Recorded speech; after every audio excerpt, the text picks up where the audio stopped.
కాంగ్రెస్ పార్టీకి ఓటేస్తే మెదక్ జిల్లా పోతుందని మాజీ మంత్రి తన్నీర్ హరీష్ రావు అన్నారు. గురువారం మధ్యాహ్నం మెదక్ జిల్లా కేంద్రంలోని సాయి బాలాజీ గార్డెన్లో మాజీ మున్సిపల్ చైర్మన్ కాంగ్రెస్ పార్టీ నుంచి బీఆర్ఎస్ పార్టీలో చేరిన సందర్భంగా ఆయన ముఖ్య అతిథిగా పాల్గొని మాట్లాడి బీఆర్ఎస్ హయాంలోనే మెదక్ జిల్లా ఏర్పాటు అయిందని, 40 ఏళ్ల కాంగ్రెస్ ప్రభుత్వ హయాంలో ఊరిస్తూ హామీని నెరవేర్చలేదని చెప్పారు. కేసీఆర్ చెప్పింది చేశాడని తెలిపారు.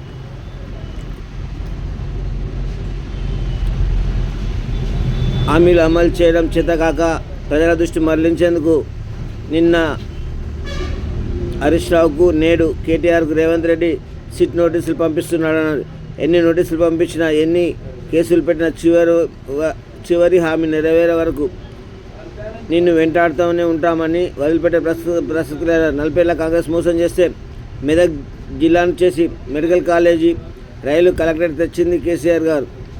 గణపురం ఎండిపోయింది, 10 ఏళ్ళు నీళ్లు పారించడం. నేడు కాంగ్రెస్ పుణ్యమాన్ని క్రాప్ హాలిడే ఇచ్చింది.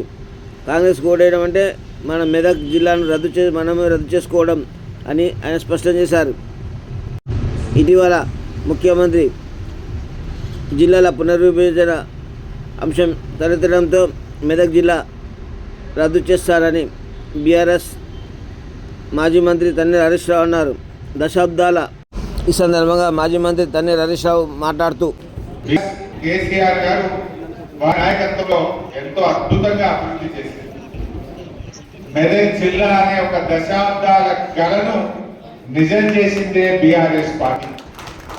ఇందిరాగాంధీ నుంచి 40 ఏళ్ళు కాంగ్రెస్ పార్టీ ఊరించి ఉసురు మనిపించింది. గారు మెదక్ను జిల్లా చేస్తానని మాటకు మెదక్ జిల్లా చేసి చూపెట్టి అలా కేసీఆర్ గారు ఒక్క జిల్లా అయింది. అసలు మెదక్ రూపురేఖలు మార్చిందే బీఆర్ఎస్. బీఆర్ఎస్ రాకముందు 6 రోజులకు ఒక్కసారి నల్లా వస్తుండే మెదక్ లో మంచి నీళ్లు 5 రోజులు, 6 రోజులకు, 7 రోజులకు నల్లా. కాంగ్రెస్ పార్టీ వచ్చినాక ప్రతి ఇంటికి స్వచ్ఛమైన మంచిగా జలాలు అందించాలి. కలెక్టరేట్ ఎవరు, జిల్లా ఆఫీస్ ఎవరు, 100 పడకల ఎంసీహెచ్ ఆసుపత్రి ఎవరు తెచ్చింది? పట్టణంలో 4 లైన రహదారులు చేతులు పెట్టి, ఫుట్ పాత్లు పెట్టి డబ్బులతో గణపురం కాలువల్ని ఆధునీకరించింది బీఆర్ఎస్ పార్టీ. కాదు, అది వాగు మీద, మంజీరా మీద పదుల సంఖ్యలో చెక్ డ్యాములు కట్టి నీళ్ళిచ్చింది ఎవరు? బీఆర్ఎస్ కాదా? ఏం చేసింది? లేకపోతుంది, చెక్ డ్యామ్ కట్టకపోతుంది, మీద కాలువల్ని ఆధునీకపోతుంది, మంచి నీళ్ళు ఇవ్వకపోతుంది, రైతులకు కరెంట్ ఇవ్వకపోతుంది, ఇవన్నీ చేసింది బీఆర్ఎస్ కదా. అదే మెదక్ లో అద్భుతమైన రైతు బజార్ కట్టింది ఎవరు? బీఆర్ఎస్ కాదా? ఇలా రైతు బజార్ కట్టింది కూడా బీఆర్ఎస్. గ్రంథాలయం కట్టింది బీఆర్ఎస్ పార్టీ. చెప్పుకుంటూ పోతే చాలా ఉంటాయి. నేను అడుగుతున్నా, 2 ఏళ్ళైంది కాంగ్రెస్ వచ్చి, ఒక్క పని చూపించగలుగుతారా? हमारे मुसलमान भाई भी दिख रहा मेरे को, शादी बनाए भाई मेदक में, शादी करना बनेगा इस पार्टी। मेदक में किब्रिस का स्कूल और कॉलेज आया इस पार्टी। मौजूद साहब लोगों को तनख्वाह दिए, उन लोगों को डबल बेडरूम घर दिया बीआरएस पार्टी। क्या नहीं करे बीआरएस? अपना कब्रिस्तान के लिए 2 करोड़ रुपया देके काम करवाया बीआरएस पार्टी। अपने दरगाह मस्जिदों के लिए पैसे दिया बीआरएस पार्टी। माइनॉरिटीज के लिए 4000 करोड़ बजट देते वो भी नहीं दिया। इमाम मौजूद साहब का तनख्वाह बढ़ाते बोले, वो भी नहीं करा। 1 रुपया ऐसा इमाम मौजूद साहब को नहीं मिला। मुसलमानों को ये मेदक में 2 साल में नहीं हुआ। मैं पूछ रहा था, मेदक में कुछ कारोबारी हुआ, कुछ काम बना, कुछ कॉलेज आया, कुछ गया जो ये आरएस ने మన పార్టీ చేసా మంచి ఇచ్చింది బీఆర్ఎస్, జిల్లా ఇచ్చింది బీఆర్ఎస్, రైలు ఇచ్చింది ఎవరు? పార్టీ ఇచ్చింది కదా. రైలుకు భూసేకరణ చేయించింది, ఆడడానికి రాష్ట్ర ప్రభుత్వం వాడా కట్టింది, రైలు అధికారులతో ప్రజల కళ రైలు నిజం బీఆర్ఎస్. మహిళా రెసిడెన్షియల్ డిగ్రీ కాలేజీలు తెచ్చినాం, ఎస్టీ మహిళా రెసిడెన్షియల్ డిగ్రీ కాలేజ్, ఈ మహిళా రెసిడెన్షియల్ డిగ్రీ కాలేజ్ కూడా మెరిట్ లో తెచ్చాం. ఏ పేరేమున్నది, ఎన్నో అభివృద్ధి కార్యక్రమాలు జరిగింది. మరి 2 ఏళ్లలో జరిగిందేమన్నా? మా కృష్ణారెడ్డి చూస్తున్నాం, మార్కెట్ కమిటీల గోడౌన్లు కట్టింది, మార్కెట్ కమిటీని ఆధునీకరించింది కూడా ఆయన చేతున్నప్పుడే చేసి. ఇలా చెప్పుకుంటూ పోతే ఎన్నో పనులు ఉన్నాయి. ఈ 2 ఏళ్లలో ఒక పని ఉన్నది అతన్ని, ఒక్క పని ఇవాళ నాకు గుర్తొస్తుంది. మా మల్లికార్జున కనబడుతుంది. 2017 మల్లికార్జున చైర్మన్ ఉన్నప్పుడు 2 స్కాచ్ అవార్డులు ఈ మెదక్ వచ్చినాయి. బీఆర్ఎస్ మున్సిపల్ 2 స్కాచ్ అవార్డులు కూడా ఆ రోజుల్లో బీఆర్ఎస్ హయాంలోనే వచ్చినాయి తప్ప ఈ కాంగ్రెస్ చేసింది ఏం లేదు. కాంగ్రెస్ కాలంలో ఒకటే మెదక్ మషూర్ గాడిదలకు మషూర్ చేసింది. ఏమైనా చేశారు వీళ్ళు? ఏమన్నా మషూర్ అయిందంటే గాడిదలకు మషూర్ చేసింది. బీఆర్ఎస్ వచ్చగా జిల్లా వేసింది, కలెక్టరేట్ కట్టింది, ఎస్పీ కట్టింది, మెడికల్ కాలేజ్ తెచ్చింది, రెసిడెన్షియల్ మహిళా డిగ్రీ స్కూల్ తెచ్చింది, ట్యూబరీస్ తెచ్చింది, 4 లైన్ రోడ్లు చేసింది, తెచ్చింది, రైలు ఇన్ని చేసి బీఆర్ఎస్. అదే ఆర్టీఓ ఆఫీస్ కావాలి, 20 ఏళ్ల కోరిక కేసీఆర్ మీద వచ్చిండు. ఎవరికి రామాయణపేట ఆర్టీఓ ఆఫీస్ ఇచ్చింది కేసీఆర్. ఎన్ని చేస్తాం వీళ్ళు చాలా. మరి రేవంత్ రెడ్డి మొన్న మాట్లాడి మన సిగ్నల్ కార్డ్ ఏమైనా అయిందంటే నీ బ్యాంక్ డైరెక్ట్ అకౌంట్ లో తీసుకున్నాడు. నీకు తెలియకుండా నీ బ్యాంక్ నుంచి డైరెక్ట్ తీసుకున్నారట. వాళ్ళని ఇది మొత్తం సైట్ నీ పైసలు నీ తెలియకుండా నీ బ్యాంకులకే ఒక్కకే తీసుకుంటే వాళ్ళని ఏమంటారు? మరి ముఖ్యమంత్రికి సైబర్ నేరగాళ్ళకి తేడా ఉందా? ఏమంటారా? ఏం చెప్పి కదా మహాలక్ష్మి 2500 ఇస్తా, మీకు 4000 అవాతాతలకు పింఛన్ ఇస్తా. కేసీఆర్ గారు ఉన్నప్పుడు రైతు బంధు నేరుగా ప్రజల అకౌంట్లో వేసి, కేసీఆర్ గారు నేరుగా అవాతాతల పింఛన్ 200 నుంచి 2000 చేసి అకౌంట్లో వేసి, కేసీఆర్ ఏమో ప్రభుత్వ ఖజానా నుంచి ప్రజల ఖజానాలోకి ప్రజల అకౌంట్లలో కేసీఆర్ డబ్బులు వేస్తే రేవంత్ రెడ్డి ఏమంటారు? ప్రజల అకౌంట్లకి పైసలు పుచ్చుకుంటారు. నువ్వు మహిళలకు 2500 అవతారు 4000 రేవంత్ రెడ్డి అంటే నేను ఏసుడు తీసుకుని తెలుసున్నాను.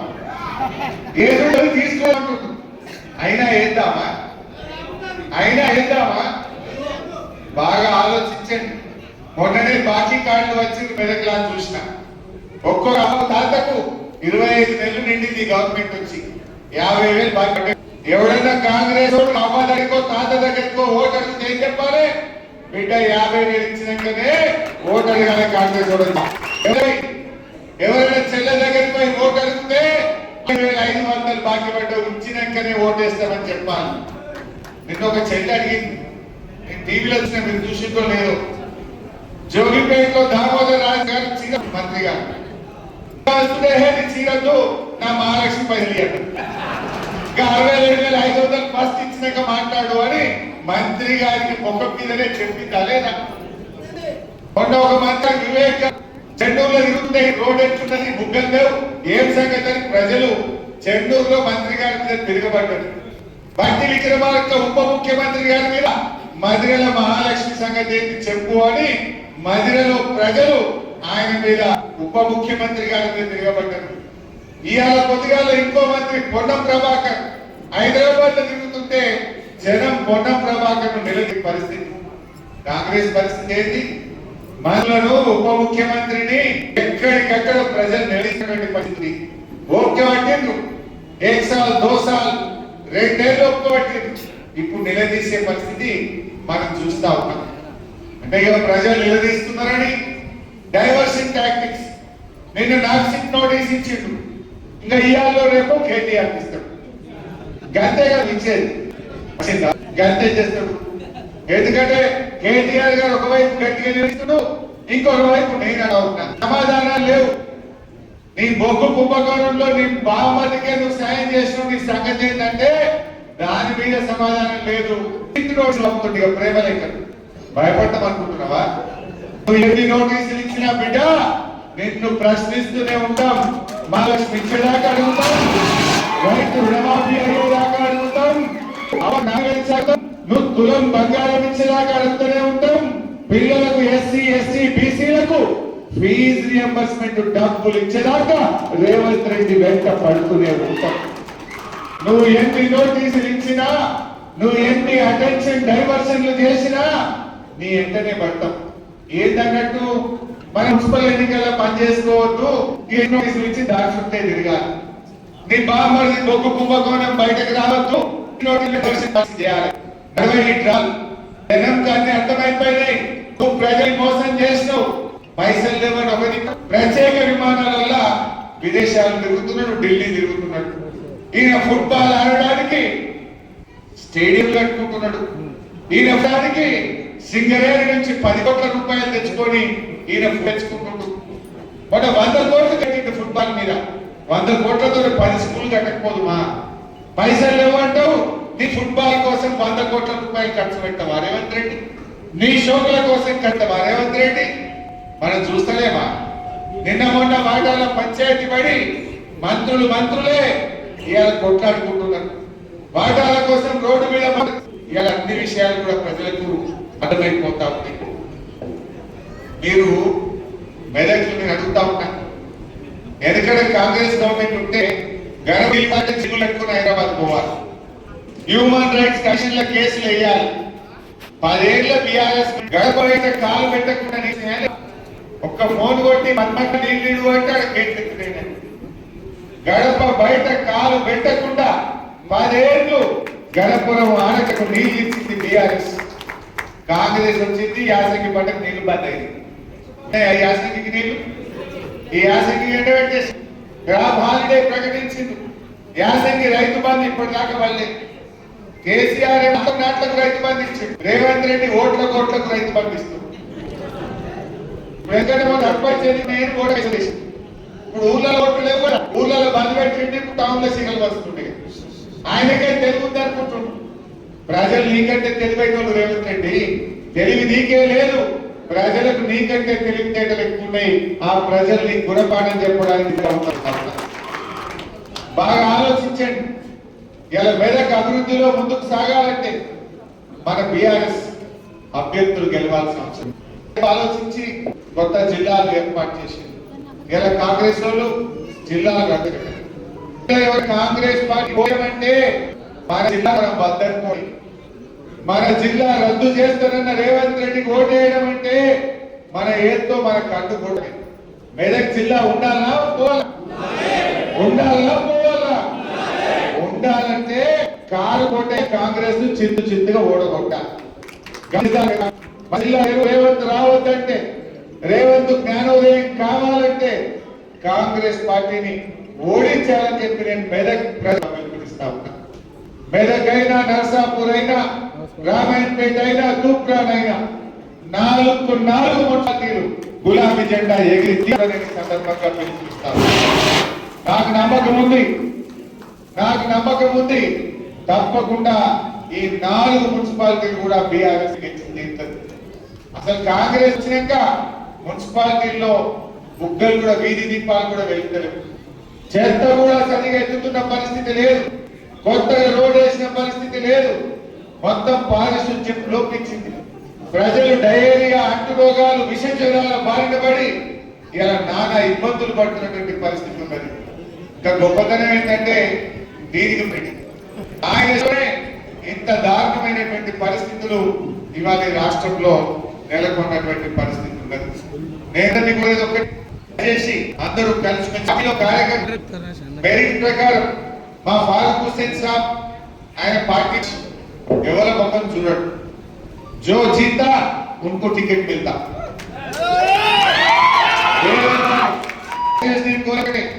ఎవరైనా రాకపోతే కాపాడుకుంటారు. 2 ఏళ్ల తర్వాత వచ్చేది బీఆర్ఎస్ గవర్నమెంట్. తప్పకుండా మార్కెట్ కమిటీలు ఉంటాయి, ఎన్నో అవకాశాలు ఉంటాయి, గ్రంథాలయ సంస్థ డైరెక్టర్లు ఉంటాయి. ఆ కార్యక్రమాలు కాపాడుకుంటాం.